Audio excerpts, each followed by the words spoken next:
Hello, welcome, and happy holidays. Today I will be sharing a Christmas story about an amazing man called Sergeant Santa.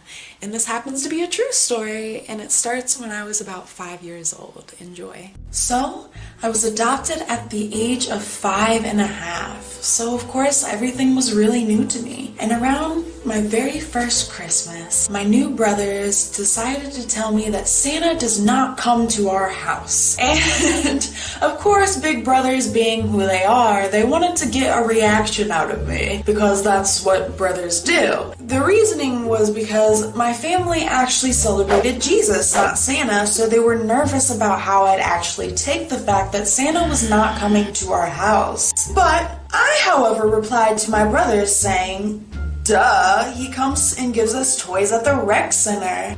Confused, my oldest brother asked, "Who comes and gives you toys at the rec center?" And I say with all of my might, "Sergeant Santa brings us toys at the rec center." So, of course, my parents were within earshot and looked into what I was talking about and actually found out that Sergeant Santa was a sergeant in the Richmond City Police Department. And at some point in his career, he started putting on a Santa costume and collecting toy donations and giving them to kids who would otherwise not have a Christmas. And when he retired, he grew out his beard and became Sergeant Santa full time, passing out all of these toys to these children and creating a Christmas for hundreds of thousands of kids. And it wasn't just toys, it was cookies and drinks and little necessities that kids need and sometimes just didn't get because their parents couldn't afford it. So my parents were relieved in the sense that they wouldn't be crushing my Santa Christmas dreams, but were also terrified of how I'd take the fact that Sergeant Santa wouldn't be giving me presents anymore. My parents devised a plan. They decided to have each of us pick out a toy at the toy store and go to visit Sergeant Santa so we could give him our toys. But of course, when we got there to the rec center to deliver the toys to Sergeant Santa, I had a really hard time giving my toy away instead of getting one because I didn't understand what was going on, and to me, in my 5-year-old little mind, I wasn't getting a Christmas. This meant that I was always going to have to give toys instead of get them, and that was very hard for me to wrap my head around. Seeing how sad I was, my parents explained the whole situation to Sergeant Santa's little helper, and then they relayed that to Sergeant Santa. And of course, being the wonderful man he was, he stopped everything to sit me on his lap and talk to me. He wasn't a regular Santa, so he wasn't the Santa that sat kids on his lap and took pictures with them. He was a Santa in full uniform collecting toys in the back of a truck type thing, so he never really did that. But he decided to do that in this case, and I will never ever forget what he told me. He told me how wonderful it was that I found a new mommy and daddy and family and thanked me for my toy donation. He then promised me that I didn't have to worry anymore because my mommy and daddy were going to make sure I had an amazing Christmas from now on. But he also explained that it was very important that I see him every single year to bring a toy so that other children who don't have a mommy and daddy can also have toys as well. Then he gave me the biggest hug and I hopped off of his knee the happiest that I had ever been. The big smile as wide as it could be. And of course, Christmas that year ended up being amazing. And fast forward, every Christmas after that one was amazing as well, and we still shopped for Sergeant Santa and went to see him every single year. He actually remembered who I was and he would greet me with "Hello Alex, hello Alex," and a high five or hug every single year.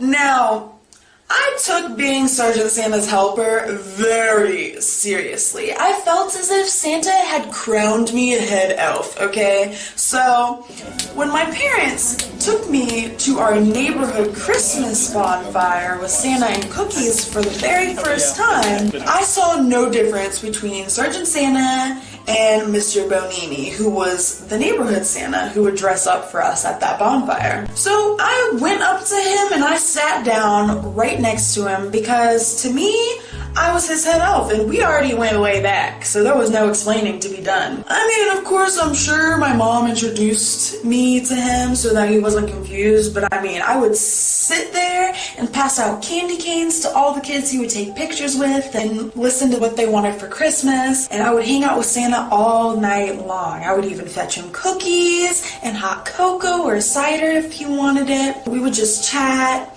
and it was just a really fun time. And this also became a tradition every single year until I grew out of it. And even to this day, Mr. Bonini still asks my mom how his very favorite elf is doing. Sadly, in 2010, news spread of Sergeant Santa's passing. He died when he was 84 years old, and he spent 30 years of his life helping underprivileged children.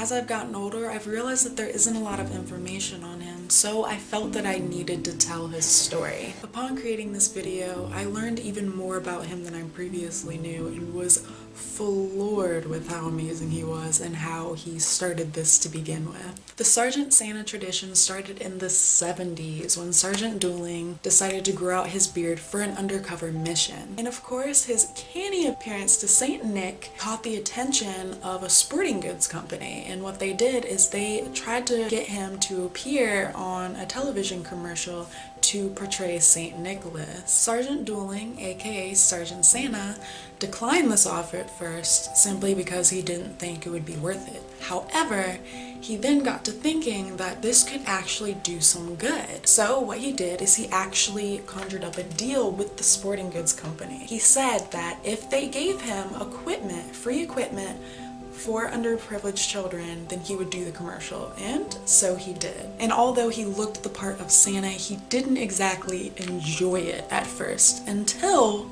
he started to realize that this could really have an impact on children's lives. So he decided to dress up as Santa and then go around in his police cruiser and bring toys to kids. So he took his police cruiser, sounded the siren, opened up his doors, and pretty much said, "Hey, free-for-all." It had toys, cookies, drinks, clothes, anything you can imagine for a little kid that might need it. He would go to areas of high poverty and do this. As the years went on, this Christmas tradition for Sergeant Santa went from one man in his police cruiser to a whole Christmas empire. Because as years went on, there were more volunteers. They gave him space to do this. They gave him equipment. They gave him a big semi-truck to do this. And it just grew and grew and grew until there was something called the Sergeant Santa Inc. So this was a whole incorporation, and he quite literally became a Richmond tradition. He would show up in parades and the homeless shelters. He would visit children's homes